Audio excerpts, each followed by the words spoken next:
Yeah. Salutations and good vibrations, family. Today I have some information that will be very helpful and powerful into the way you see life and your perspective of life. Yeah, step off the curb with your clever plan. If your plan don't land, you get served by the smart man. Your name's around, but it's called by the B-side. Brain cells swell and start to mix like a fix. Welcome back to the City Soul, another session of this and that. I hope you're well, and I hope those you meet are righteous. Love, peace, and power to you. Salutations and good vibrations, family. Today's topic, consumers and producers. And this is something we need to pay attention to, family, because we tend to come on the short end of this. And today we were talking about consumers and producers in business as well as relationships. When you're talking about a consumer or producer, generally the consumer is the one using or draining the energy. The producer is usually giving or providing the energy. It's similar to a battery, family, when you look at the positive side and negative side of a battery. It's pretty similar to that.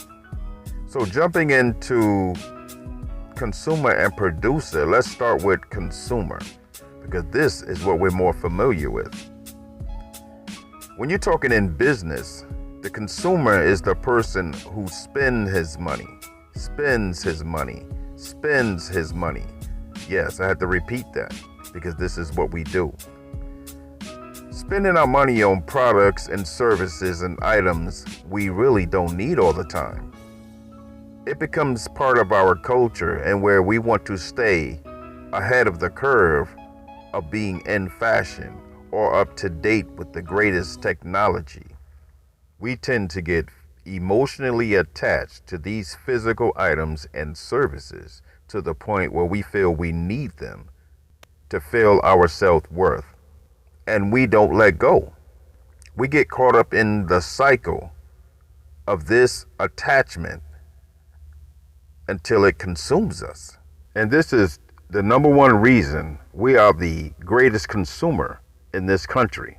Over $3 trillion being spent because we don't spend money on our own property or businesses as a whole.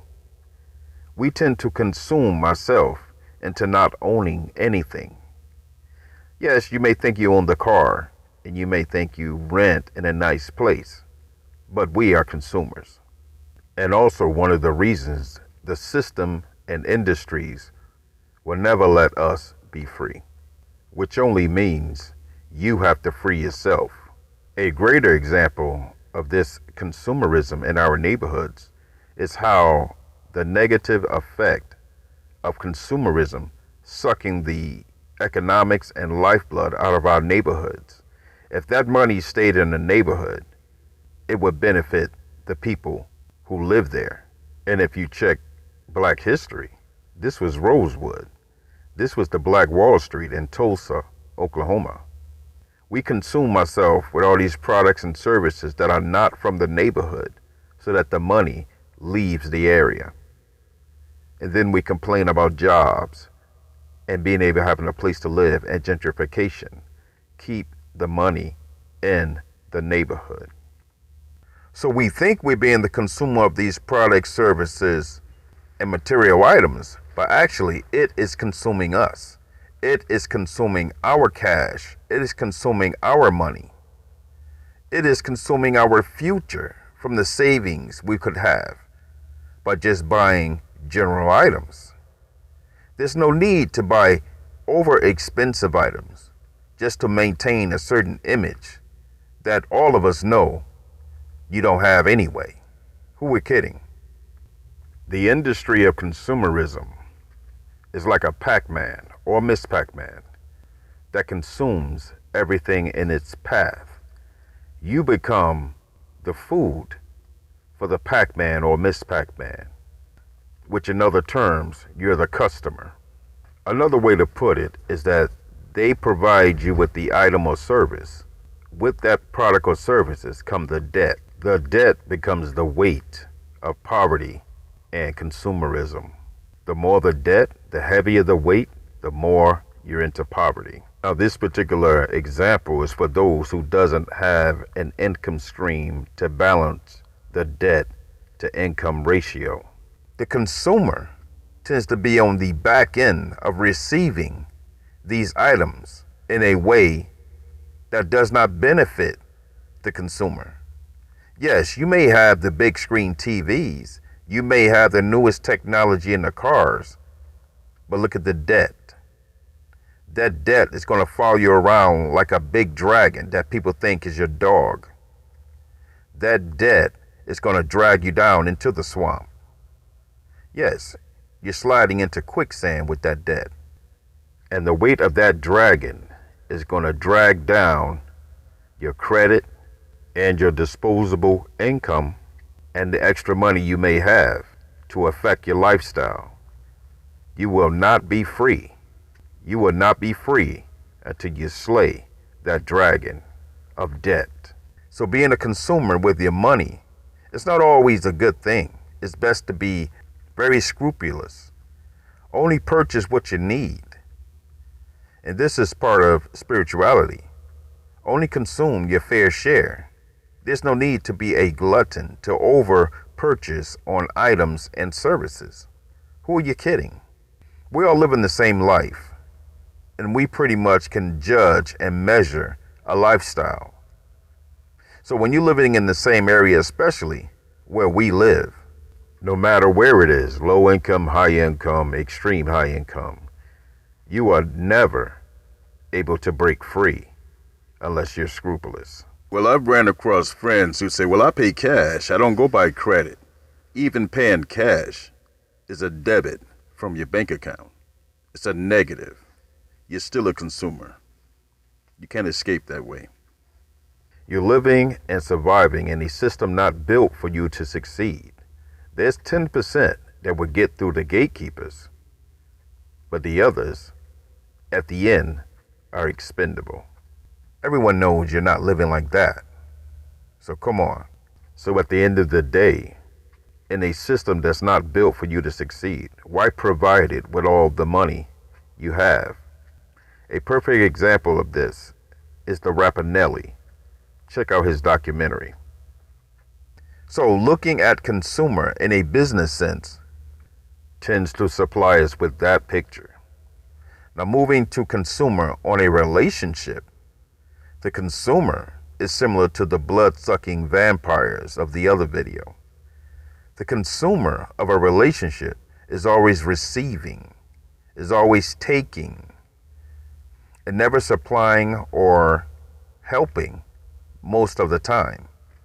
And this is hard on a situation when there's only one provider or both are working, but the consumer tends to use the majority of the money on things not necessarily prosperous to the family or the household. So consumers and relationships can be detrimental just as consumers in business. It tends to go back to the money or emotions. It's the physical item, or it tends to lean toward the emotional or energy item. And the main cause of the negative impact of both the business and relationship consumer is the emotional attachment to the goods, services, or products to feel self-worth. And this is the balance of life. This is what we're dealing with. This is the same as love and lust. It's just that we have to be more aware and conscious of what is going on in our lives and who we're with. Who are we cycling our energy through? Is it energies that's going to come back to us and fill us and build us and charge us? Or is this energy is going to continually drain us? And at the end of the day, you see that there's a cliff that you're going to go off.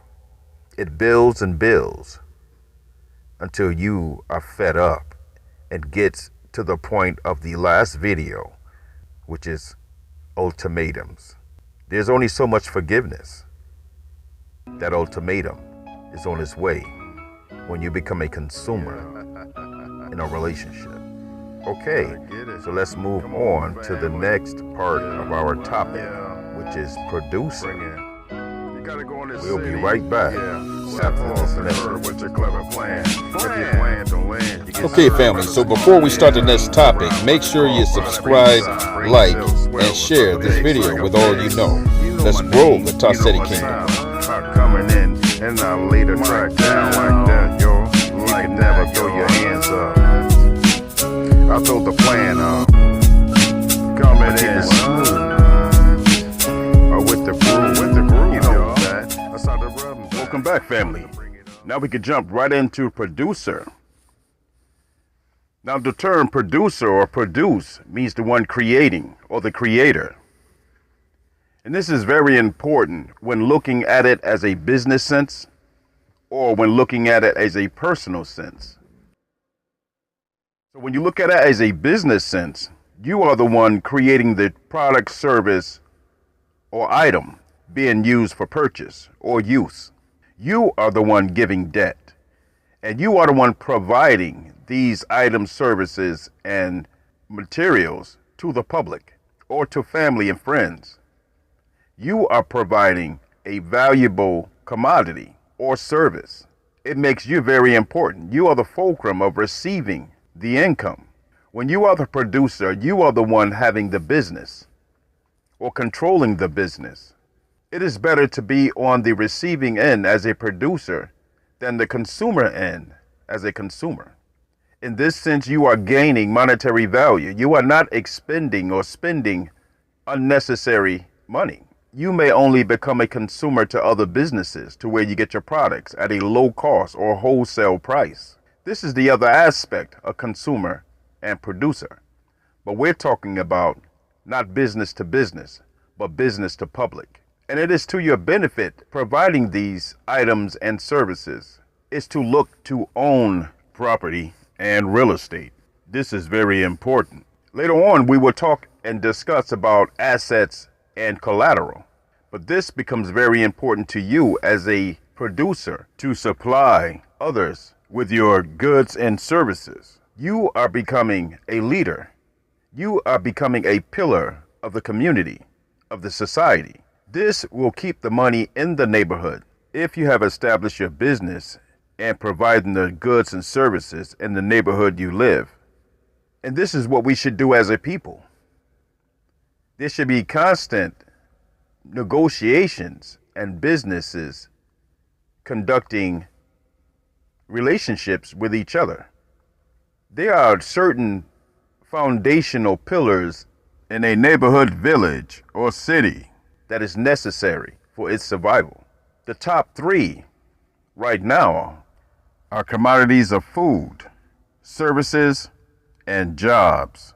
These particular industries, if maintained within the neighborhood or city, will become very valuable and become prosperous, and to cause that particular neighborhood to become self-sufficient because it is surviving off itself. It is not relying on outside sources.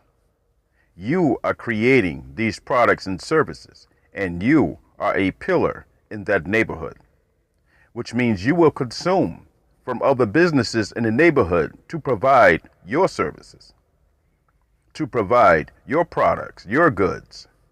And this is how we must look at the regeneration of our neighborhoods. It is not that difficult.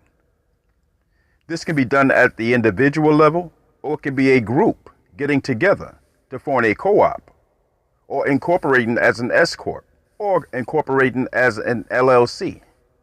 This is something we can do, family. If you are becoming a t-shirt manufacturer, it's best to have a partner who is an ink specialist or provides the ink for your t-shirts in that neighborhood. All of our clothing should be produced in that neighborhood. These are specific pillars where we can purchase our items, similar to our jeans.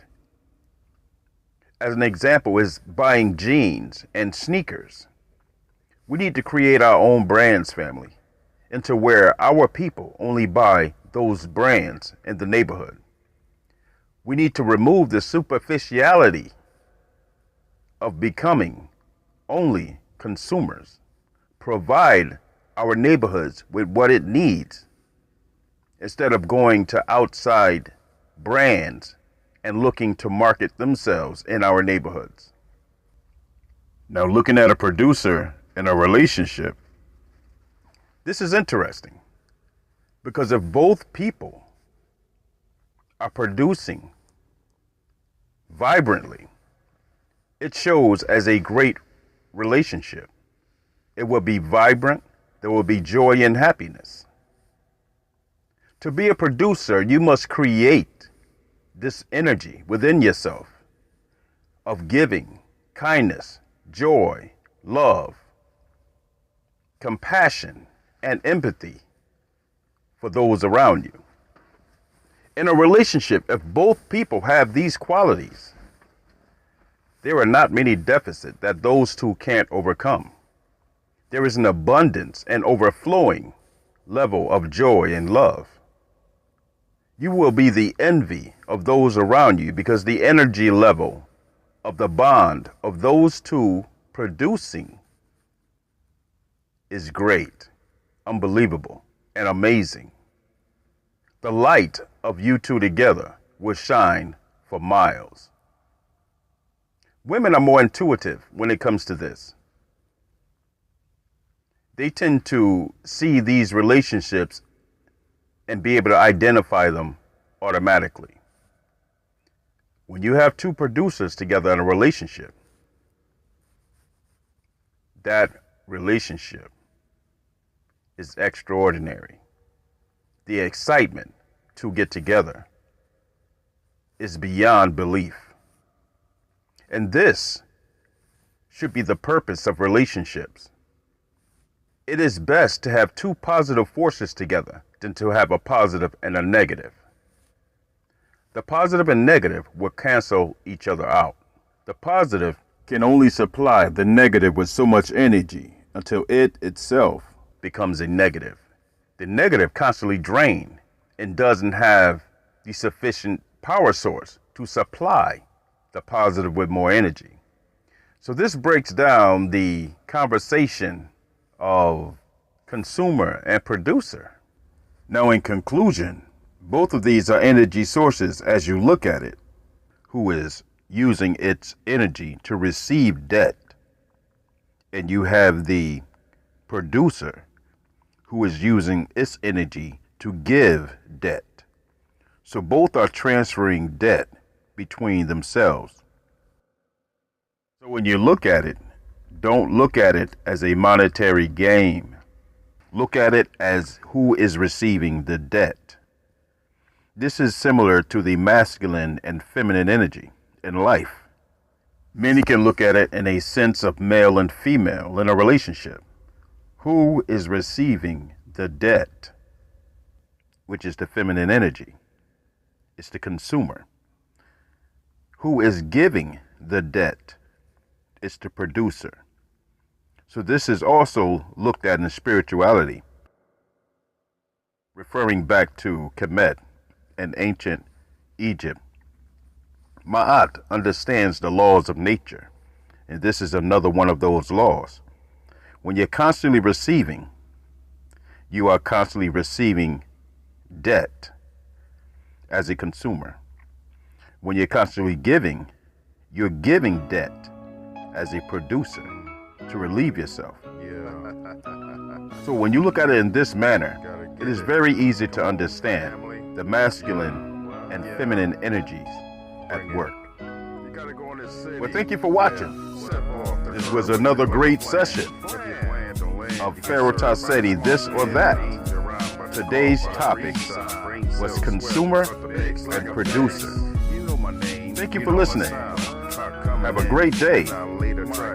We give you power along your walk so that you can empower those you pass along the way. You and you are me. The good in me seeks the good in you. Peace and power. Pharaoh J. Tassetti. Every time I come around, cause it's like that. You never know my name. I just keep it the same. What? Keep it hot.